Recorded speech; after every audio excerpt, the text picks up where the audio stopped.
two, three, fuck it. My darling, I love you, I love you, I love you, I love you, I love you, I love you, I love you, I love you, I love you, I love you, I love you, I love you, my darling, I love you, I love you. Assalamualaikum warahmatullahi wabarakatuh. Di video ini, kami dari kelompok 11 akan menjelaskan hasil kerja kelompok kami dengan judul Fungsi Bank Indonesia, Otoritas Jasa Keuangan, Dewan Syariah Nasional, dan Dewan Pengawas Syariah di Perbankan Syariah. Wait, sebelum lanjut ke videonya, kita akan perkenalkan anggota kelompok kita yang terdiri dari 2 orang, yaitu Diva Audrey Renata, Nafa Lailatun Nafiati. Langsung saja yang pertama, sejarah Bank Indonesia. Bank Indonesia berasal dari De Javaasche Bank N.V. yang merupakan salah satu bank milik pemerintah Belanda. De Javaasche Bank N.V. ini didirikan pada zaman penjajah Belanda, tepatnya pada tanggal 10 Oktober 1827. Pendirian bank ini dimaksudkan untuk membantu pemerintah Belanda dalam mengurus keuangannya di Hindia Belanda pada waktu itu. Kemudian, De Javaasche Bank N.V. dinasionalisasi pemerintah tanggal 6 Desember 1951 dengan Undang-Undang Nomor 24 Tahun 1951 menjadi bank milik pemerintah Republik Indonesia. Bank Indonesia pertama kali diatur oleh Undang-Undang Nomor 11 Tahun 1953 tentang penetapan Undang-Undang Pokok Bank Indonesia pada tanggal 1 Juli 1953. Bank Indonesia bersama bank-bank lainnya dilebur ke dalam bank tunggal dengan nama Bank Negara Indonesia. Bank Negara Indonesia berfungsi sebagai bank sirkulasi, bank sentral, bank umum yang dijadikan bank sentral di Indonesia dengan Undang-Undang Nomor 13 Tahun 1968 berdasarkan Undang-Undang RI Nomor 23 Tahun 1999. Status Bank Indonesia sebagai bank sentral dikukuhkan lagi.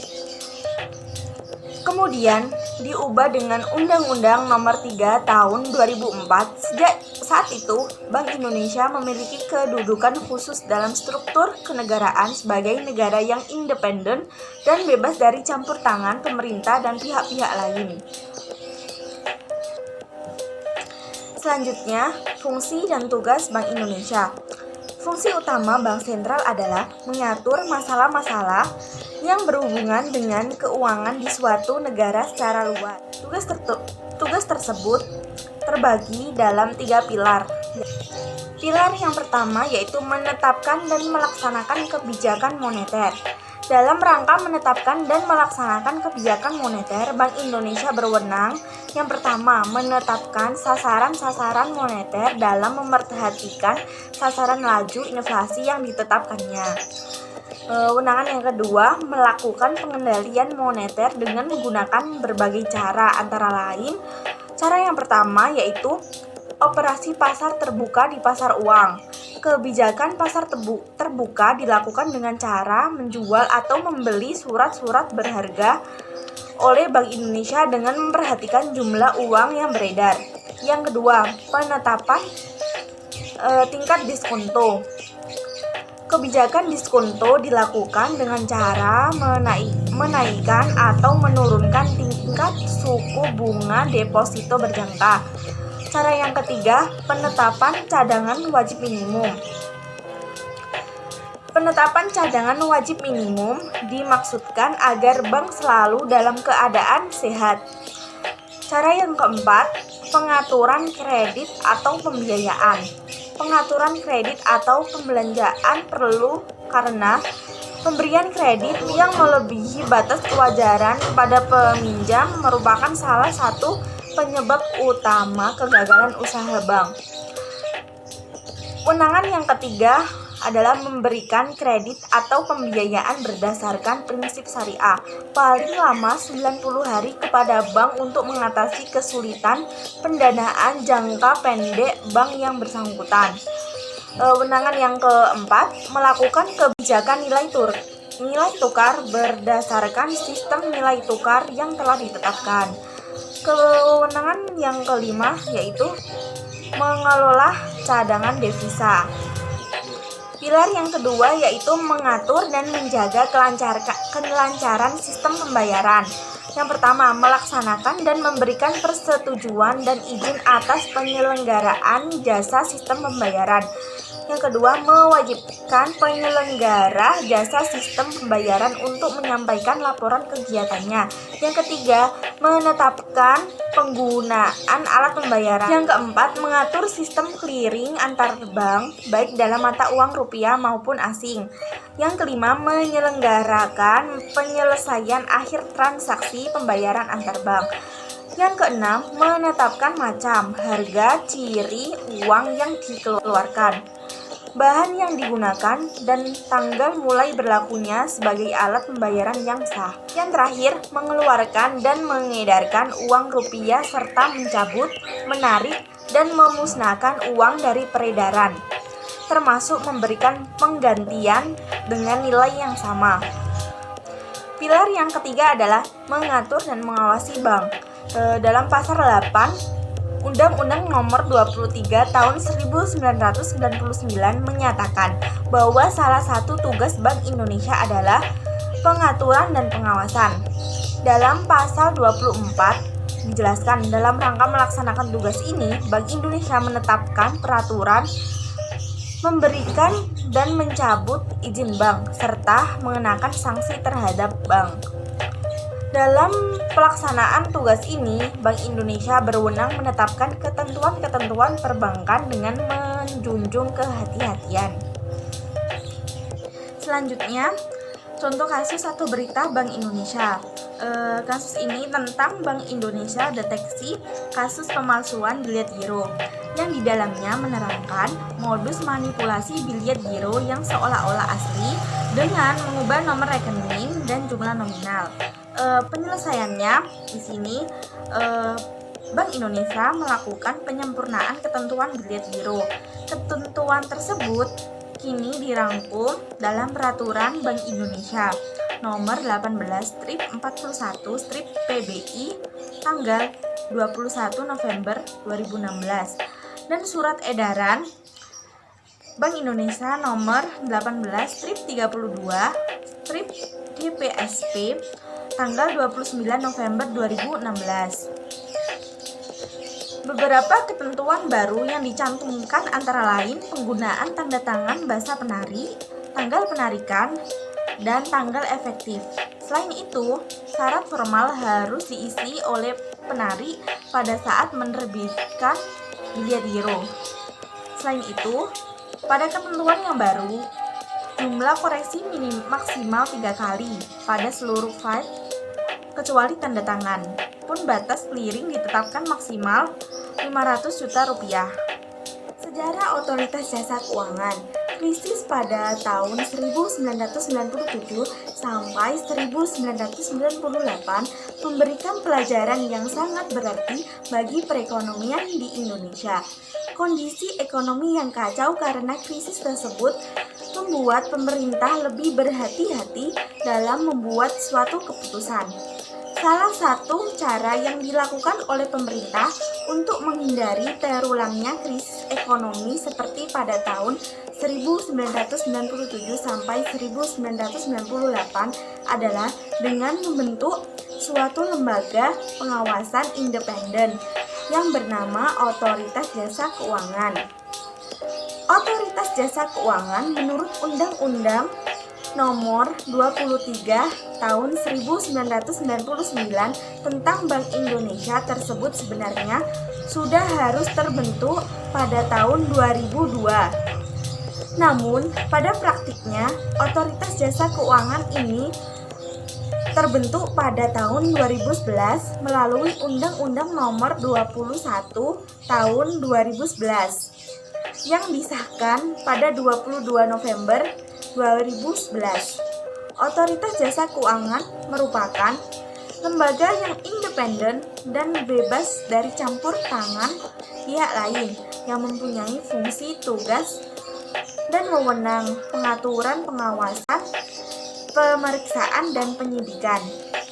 Otoritas Jasa Keuangan didirikan untuk menggantikan peran Bapepam LK dalam melakukan pengawasan secara ketat terhadap lembaga keuangan seperti perbankan, pasar modal, reksadana, perusahaan pembiayaan, dana pensiun, dan asuransi. Artinya, dengan keluarnya Undang-Undang Nomor 21 Tahun 2011, maka seluruh pengawasan yang berhubungan jasa keuangan bank maupun non-bank dilakukan oleh Otoritas Jasa Keuangan. Sejak 31 Desember 2012, fungsi, tugas, dan wewenang pengaturan dan pengawasan kegiatan jasa keuangan beralih dari Menteri Keuangan dan Badan Pengawas Pasar Modal dan Lembaga Keuangan ke Otoritas Jasa Keuangan. Dan sejak 31 Desember 2013, fungsi, tugas, dan wewenang pengaturan dan pengawasan kegiatan jasa keuangan di sektor perbankan beralih dari Bank Indonesia ke Otoritas Jasa Keuangan. Tujuan Otoritas Jasa Keuangan. Otoritas Jasa Keuangan dibentuk dengan tujuan agar keseluruhan kegiatan di dalam sektor jasa keuangan terselenggara secara teratur, adil, transparan, dan akuntabel.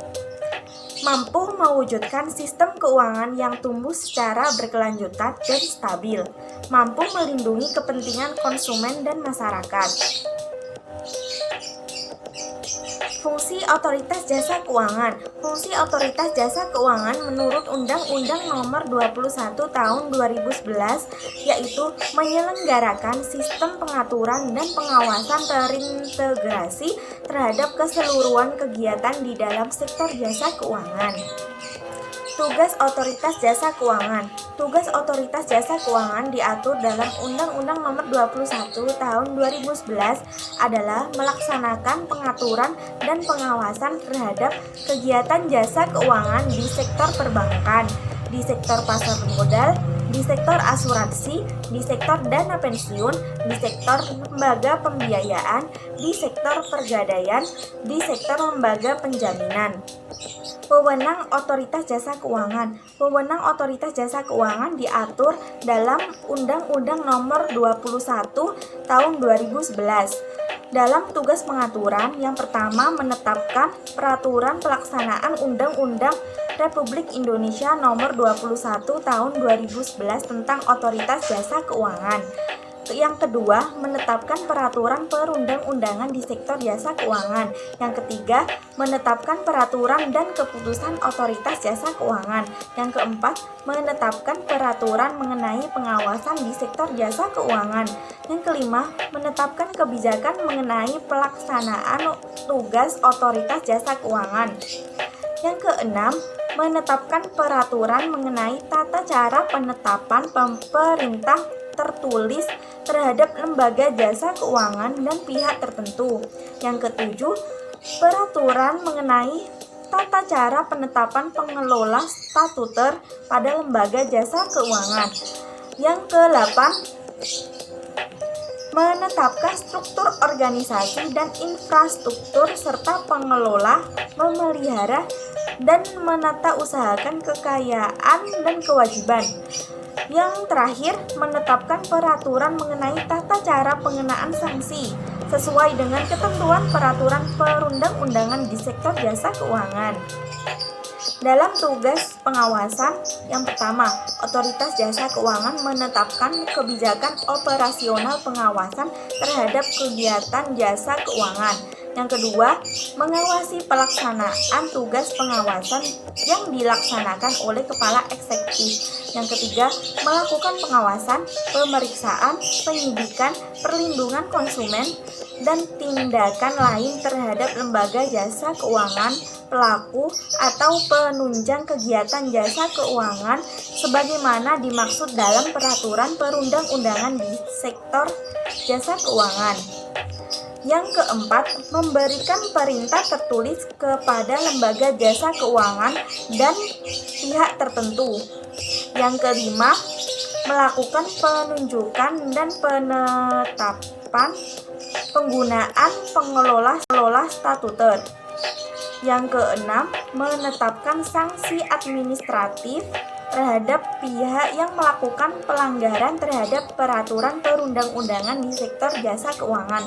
Yang terakhir, memberikan atau mencabut izin usaha dan izin orang perseorangan.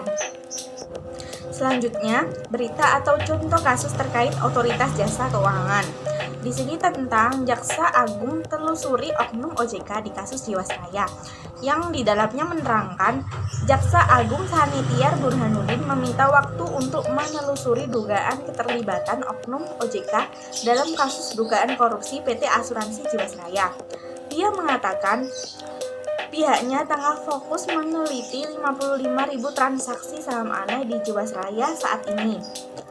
Wakil Ketua Komisi 3 DPR Desmond Junaidi Mahesa sebelumnya mengatakan Kejaksaan Agung perlu memanggil pihak OJK untuk meminta keterangan terkait lemahnya pengawasan yang dilakukannya.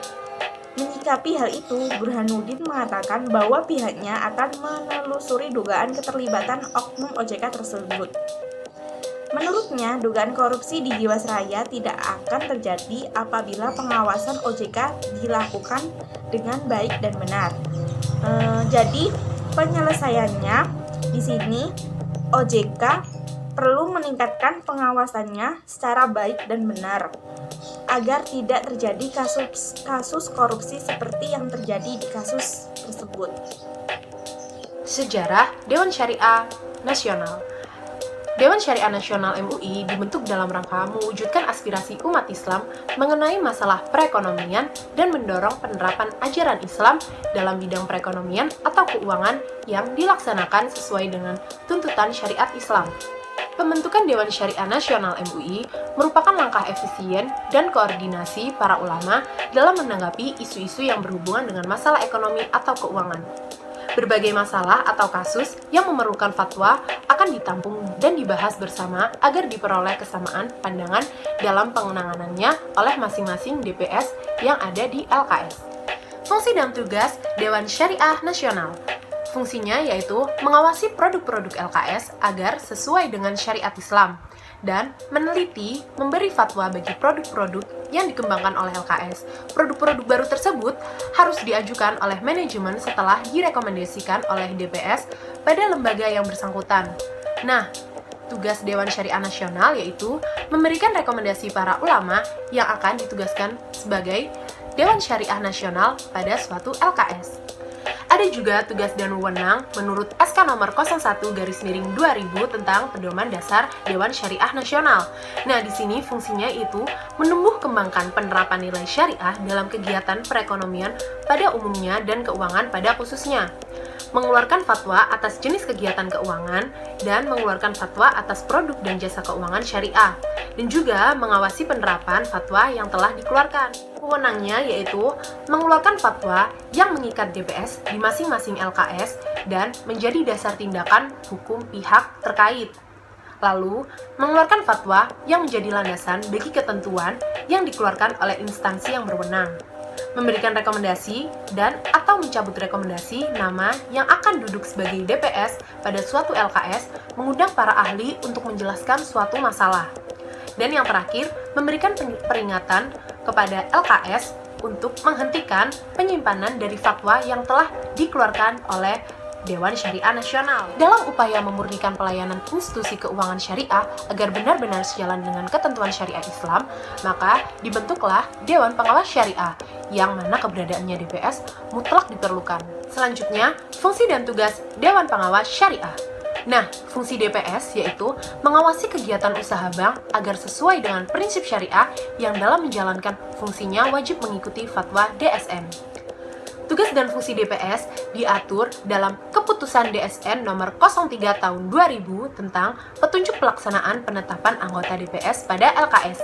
Nah, fungsinya sebagai penasihat dan pemberi saran kepada direksi, pimpinan unit usaha syariah, dan pimpinan kantor cabang syariah mengenai hal-hal yang terkait dengan aspek syariah. Sebagai mediator antara LKS dan DSN dalam mengkomunikasikan usul dan saran pengembangan produk dan jasa dari LKS yang memerlukan kajian fatwa DSN. Nah, tugasnya mengawasi kegiatan usaha lembaga keuangan syariah atau LKS agar sesuai dengan ketentuan prinsip syariah yang telah difatwakan oleh DSN.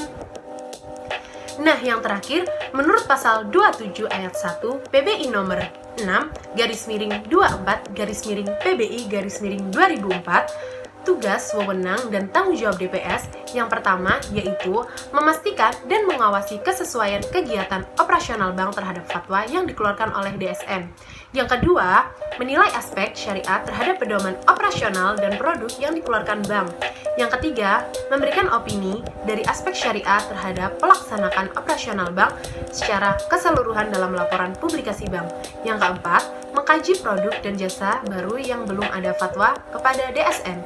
Yang kelima, menyampaikan laporan hasil pengawasan syariah sekurang-kurangnya setiap 6 bulan kepada Direksi Komisaris Dewan Syariah Nasional dan Bank Indonesia. Sekian video penjelasan dari kelompok kami, kurang lebihnya kami mohon maaf, dan kami terima kasih banyak kepada kalian karena telah menyempatkan untuk menonton video ini. Sekian dari kami, wassalamualaikum warahmatullahi wabarakatuh.